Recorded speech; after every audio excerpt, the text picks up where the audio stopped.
क्या आपने कभी ये सोचा है कि अल्लाह ने फजर की नमाज ठीक उसी वक्त क्यों रखी जब हमारी नींद सबसे ज्यादा गहरी होती है, या असर की नमाज ऐन उसी वक्त क्यों फर्ज की गई जब हमारे अंदर दिन भर की थकावट, चिड़चिड़ापन और गुस्सा अपने उरूज पर होता है। हम में से बहुत से लोग ये समझते हैं कि ये सिर्फ एक इबादत का तरीका है या यूं ही कोई वक्त मुकर्रर कर दिया गया है, लेकिन हकीकत में ये कोई इत्तेफाक नहीं है।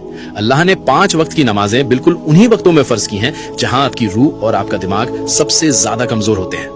दिन की शुरुआत फजर से होती है, दुनिया से मिलने से पहले अल्लाह से मुलाकात। सुबह के वक्त आपके जिस्म में एक खास हार्मोनल बदलाव होता है जिसे medical science cortisol awakening response कहती है। ये वो वक्त है जब रिस्क अता किया जा रहा होता है और फरिश्ते अपनी ड्यूटी बदल रहे होते हैं। अगर आप इस वक्त सोते रह गए तो आपने अपने पूरे दिन की बुनियाद ही कमजोर कर दी। फिर आता है जोहर का वक्त।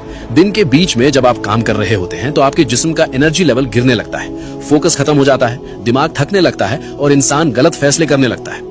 जोहर की नमाज आपके दिमाग के लिए अल्लाह की तरफ से एक परफेक्ट न्यूरोलॉजिकल रीसेट है। ये आपके दिमागी बोझ को खत्म करके आपकी तवज्जो को दोबारा बैलेंस करती है।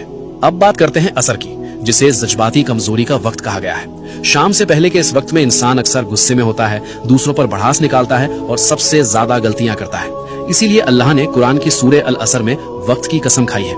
असर की नमाज एक हिफाजती रुकावट है जो आपको जज्बाती तौर पर टूटने से बचाती है। इससे पहले कि हम मगरिब और इशा के एक बहुत बड़े राज की तरफ बढ़ें, इस वीडियो को अभी अपने दोस्तों और अजीजों के साथ शेयर जरूर करें ताकि वो भी नमाज की इस खूबसूरत हकीकत को समझ सकें।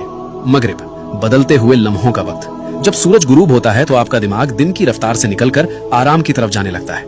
ये एक ऐसा ट्रांजिशन का वक्त है जिसके बारे में हमारे प्यारे नबी हजरत मोहम्मद सल्लल्लाहु अलैहि खास तौर पर तंबीह फरमाई है। जब रात दाखिल होती है तो गैब की मखलूक ज्यादा एक्टिव हो जाती है। मगरिब सिर्फ एक नमाज नहीं बल्कि अंधेरे की दहलीज पर मिलने वाली एक मजबूत हिफाजत है। और आखिर में इशा, अंदर की दुनिया की हिफाजत।